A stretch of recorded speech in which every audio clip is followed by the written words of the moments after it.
November 14th, 2021. Halfcast 185. Let's go. Happy Sunday, you guys. Hope your weekend went well. Yes, of course, I have a few things to share with you.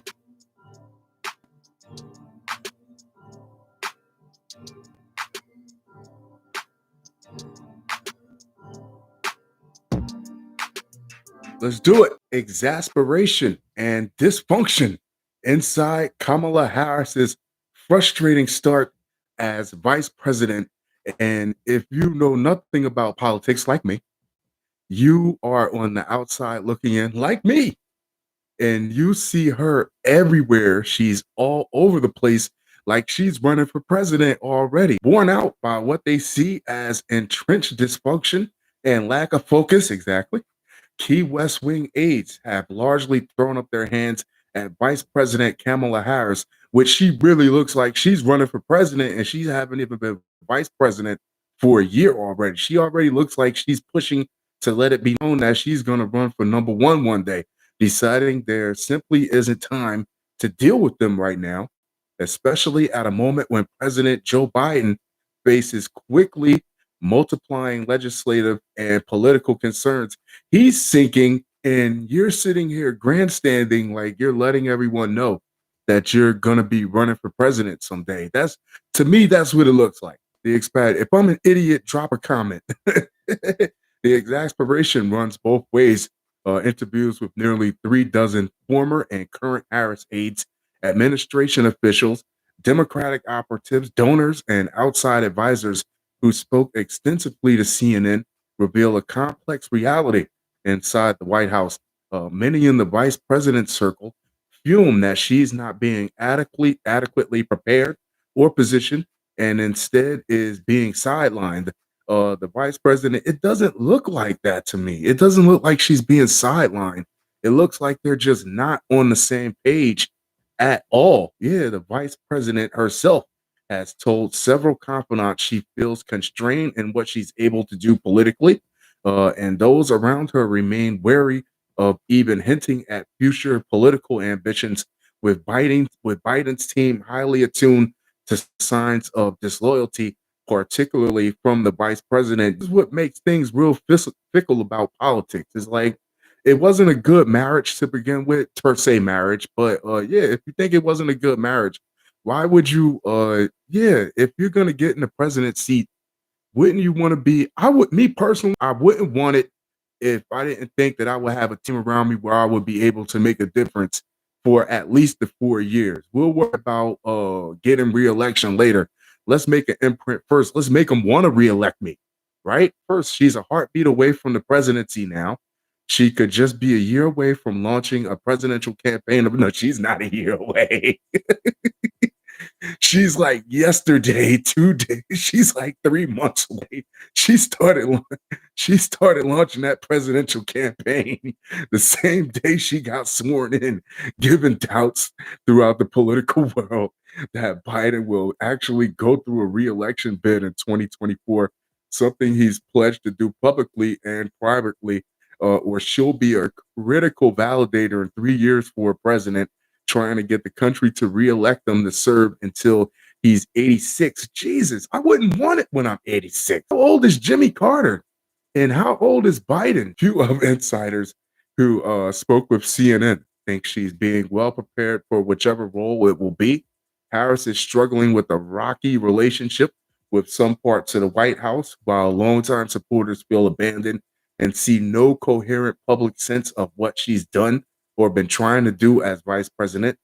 Being the first woman and first woman of color, I can feel that could be a lot of pressure on you and national, but you can't allow yourself to be spread thin. I wouldn't. I could only speak for me if I was in that position, a woman and a vice president in national elected office is historic, but but also has come with outsized scrutiny and no forgiveness for even small errors, as she'll often point out. Child tax credit payments go out November 15th. Learn how to sign up if you're not getting them. If you're not already receiving child tax credit payments, the deadline to sign up for them is Monday. The credit provides up to $300 a month per child under age 6 for a total of $1,800 and up to $250 per month per child ages 6 to 17 for a total of $1,500.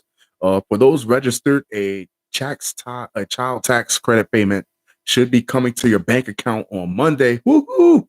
The next the next scheduled payment after that is December 15th. It doesn't hurt to take care of the American people. They're working for you. They're working to keep this country sustained.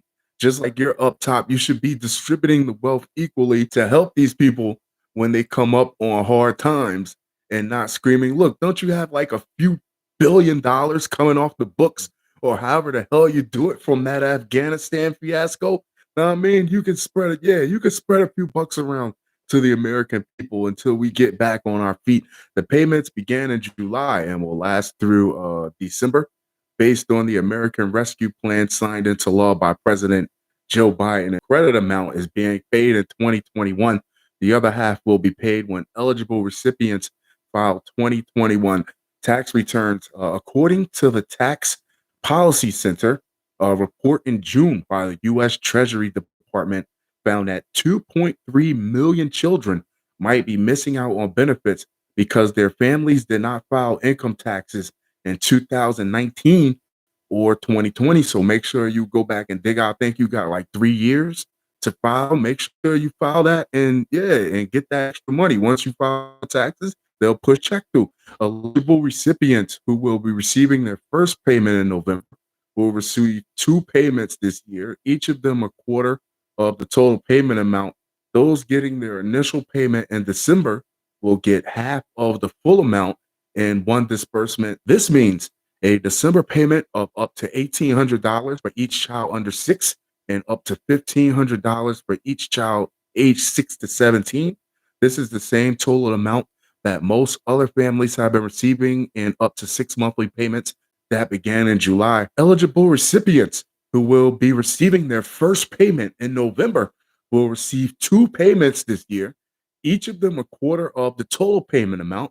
Those getting their initial payment in December will get half of the full amount in one disbursement. Japan's former princess Mako arrives in New York after giving up title. Now, I've seen Coming to America. And I very much like the way Prince Akeem was living before he went to go work for McDowell's, meaning that they couldn't live a life in my shoes, but I could live a life in theirs. As romantic as it may seem, it's a Disney story all the way through and through, but I'm not giving up my title, dog. Especially not to live in New York. I don't care.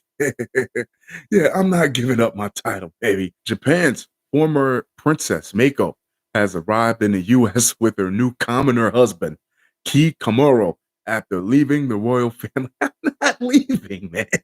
I'm telling you, it's a romance story. You can read it. It's a book. It's a good movie. It's a great story. But I'm not leaving. There was Prince Charming will not be finding Cinderella in the projects. Not this, no. There was minimal pageantry as the college sweethearts who wed last month. They wouldn't even throw him a going away party. Left from Tokyo Airport on Sunday morning. They will rent an apartment in New York. Ew, it's probably nice. I talk shit, but it's probably a very nice apartment. But it's not like living in somewhere a princess lives or a prince. Or where Mr. Kamuro works at a law firm. Under Japanese law, female imperial family members forfeit their status upon marriage to a commoner. Damn right, because he's not moving into the castle with us. So you can go live with him in his New York, his Manhattan style apartment, his Manhattan style closet. The pair were heavily guarded by police and airport security as they strolled through the departure terminal. They passed about 100 journalists who were there to witness them leave, but did not respond to questions. Is she gonna be like, is she in trouble, or is it just like something that's done as a tradition? Their move to New York had been long rumored, and Mako, who took her husband's name when they got married, is reportedly expected to find a job in the city. No, not McDowell's. That's all I see. Not McDowell's. They couldn't live a life. They couldn't last a day in my shoes, but I promise you, I could live a lifetime in theirs. However, the couple faced a setback to their plans last month when Japanese media reported that Mr. Kamuro had failed the New York State bar exam. This is not good. Prospective lawyers have to pass the test to practice law in the state. Mr. Kamuro is currently working as a legal clerk. What is that, mailroom? So you already, I'm sorry, man.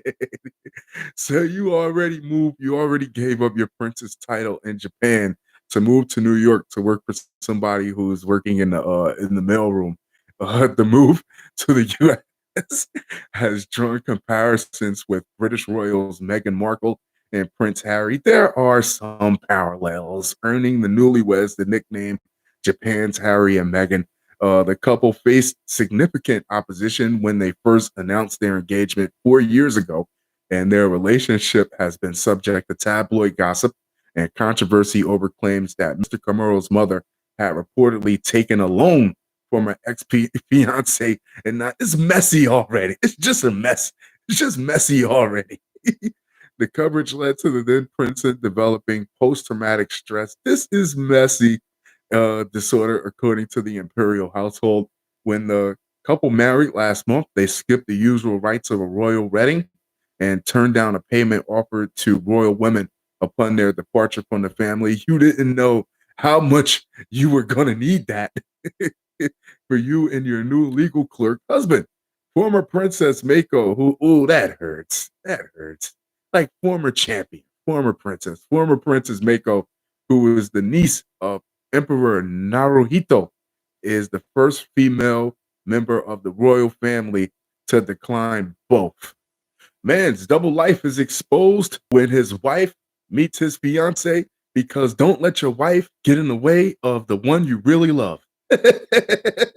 In 2016, Jessica Devnani was dating Gregory Bender, a successful hedge fund manager who lived near Orlando, Florida. What Jessica didn't know at the time was that Greg had been keeping a secret from her. The secret would be exposed while he is recovering from a medical procedure at a local hospital. What happened in that room will lead to events that will forever change lives. Devnani had met Bender online in 2009. He was 42, and Devnani was nearly 20 years his junior. He had a very charismatic personality. He is very intelligent. Devnani said, it felt like we'd known each other all our lives. He became my best friend. That's how you know he got something to hide. He's just a little too perfect. Yeah, as their romance developed, Devnani says she noticed Bender had a streak of jealousy in him, and sometimes it would escalate the verbal threat. I never feared what he could do to me, but I feared what he could do to other men. She said, despite his flaws, she remained with him, and eventually they got engaged. A few years after their engagement, Devnani was confronted with a shocking twist in their relationship. These love triangles, man, I'm telling you, Bender had undergone a procedure, and while he was recuperating in the ICU, Devnani decided to drop by for a surprise visit. This is why you don't drop in. You call first. Maybe it's not. Maybe you're the Wednesday and Thursday and Friday wife. The other days is for his other wife. Yeah, show some consideration. When she entered his room, another woman was there. That woman was Daimara Sanchez, his wife at the time. Whoa. I was like, what is she doing here? And she's like, what are you doing here? Straight out of a comic book, man. And I told her, I'm like his fiance. And I showed her the ring. And then she showed me her ring. She's like, I'm his wife. Devnani says she was devastated by the news. My heart just dropped. I couldn't believe it. I was in shock. She said several days passed before Bender finally contacted Devnani to explain the situation. There's nothing to explain, bro. And I think that's illegal in America. You can't have two wives. He told her it was strictly a marriage of convenience so he could help the woman's son attend a better school district. You let him use your address like everybody else does. You don't marry his mom. Jessica took him back, but she issued an ultimatum. He had to divorce his wife. I would have never. However, for months, Bender stalled, and Devnani says she eventually dumped him. Smart move. Late in the game, but still, at least you did it. A month later, in 2017, she met 25-year-old Patrick De La Cerda on a dating app. I was afraid that he would find out about our relationship. Fuck him. He been doing him before you even that's why he was playing that's why he was playing jealous. Yeah, to cover up what he was really doing. Devnani says Bender learned about her new relationship with De La Cerda from Facebook. He said that's when Bender started messaging De La Cerda and threatening, don't talk to my second wife. That's my second wife, and you have no right to be involved with her at all. You leave her alone immediately. Within months, Devnani says Bender would leave alarming messages to them both. In one voicemail for Devnani, Bender said, I'm giving instructions and I'm going to have my plan put into action. Whoa, this sounds like threats. Eventually, both Devnani and De La Cerda had enough, and Devnani asked the judge for a restraining order against Bender. These type of people are so possessive that they don't care about restraining orders. They don't. The order issued in December 2017 stated Bender could not contact Devnani and he had to hand over his firearms. Oh, there's guns in the situation. This is getting thick.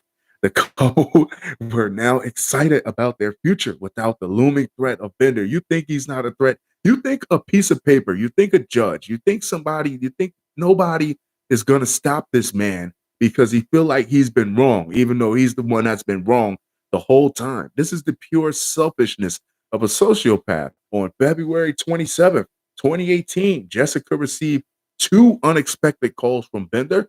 Fearing for De La Cerda's safety, she tried to reach him, but he didn't answer his phone. When she rushed over to De La Cerda's home and found him dead in a pool of blood. Holy smokes! Soon after sheriff's deputies arrived, Devnani told them about Bender. Another break in the case came when the detective got a tip from another woman in Bender's life. Bender's now ex-wife, Damara Sanchez, the woman Devnani says she met visiting Bender at the hospital years earlier. Damar, who had watched news reports about De La Cerda's murder, told investigators about a murder plan. That's the plan he was talking about when he left that message. Whoa. She had found when she says Bender wrote laying out a plot to kill De La Cerda. Once she told us about the murder plan, that gave us what we needed to get in the house. To see, what else was in there. Lead Detective Chad Weaver of the Volusia County Sheriff's Office said he had a map. Once there, investigators were stunned to find a murder plan similar to the one Sanchez described, crumbled up in the trash can in Bender's home office. They also found ammunition and a shell casing similar to the rounds found at the crime scene. Weaver said those discoveries gave them enough probable cause to get an arrest warrant for Bender for De La Cerda's murder. These type of people, these men, these women, there is no breaking up. They have it in their head that they will leave you. They'll leave your body, they'll leave you whatever in a relationship, but they'll be damned if you leave them. Woman says online slots game manufacturer AGS refused to pay her $100,000 jackpot. Wow, you owe me this money. Lisa Peluso is among 14 gamblers who filed the same complaint against America Game Systems. I want my money. I don't care what the hell. Yeah. Atlantic City, New Jersey. Hey, a Pennsylvania woman is suing the manufacturer of a popular online slots game, claiming it wrongly refused to pay her $1,000 jackpot due to a bug in the product. Well, tell that bug I want my fucking money. The New Jersey regulators revealed Friday that 14 gamblers, including Lisa Peluso of Yardley, Pennsylvania, have filed the same complaint against the company, saying they were told they won far more than the manufacturers says they were entitled to. Well, we already know casinos are made to win. Casinos are built to win. So if you wrote the algorithm, it's not their fault that they won. Now I mean, next time cheat better. Peluso says Las Vegas based American Gaming Systems offered her only $280. Fuck you! Oh, fuck you!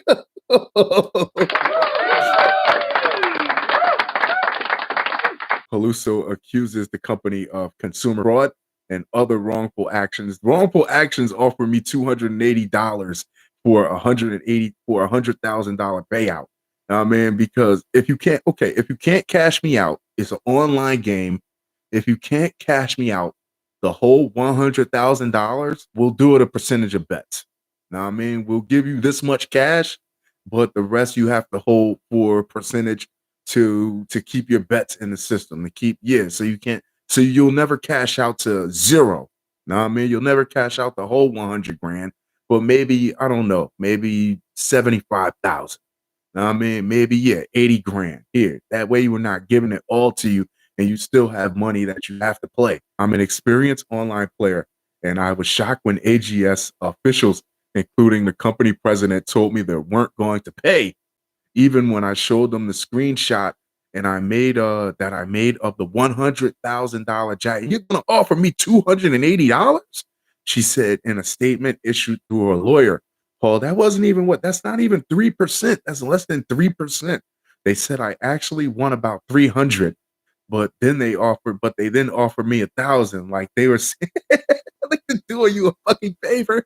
No, saying we're nice people. Peluso said they're not nice. How many other players have been in the same situation, but agreed to settle for a fraction of? That's worse than a fraction. No, there's no way you take 3% of your actual winnings.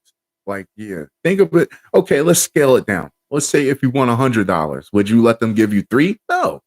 AGS did not respond to requests for comment Friday. In response to a request from the Associated Press, the Attorney General's office on Friday revealed it had fined AGS $1,000 for failing to ensure that the game was functioning properly. You were supposed to shut that down. You run regular checks on the algorithm because this is real money they're playing with, even if it's online. It's still real money. You run regular checks on the algorithm.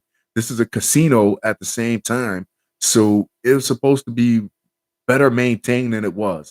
And due to the fact that you fucked up, you got to pay the consequences and pay these people. That's what I believe. An attorney to whom the violation notice against AGS was sent did not return a message seeking comment Friday. I doubt you will hear a professional answer from them in the first place. For more episodes like this, if you like the content, subscribe to my YouTube channel. That being said, I'll talk to you very, very, very soon. Adios.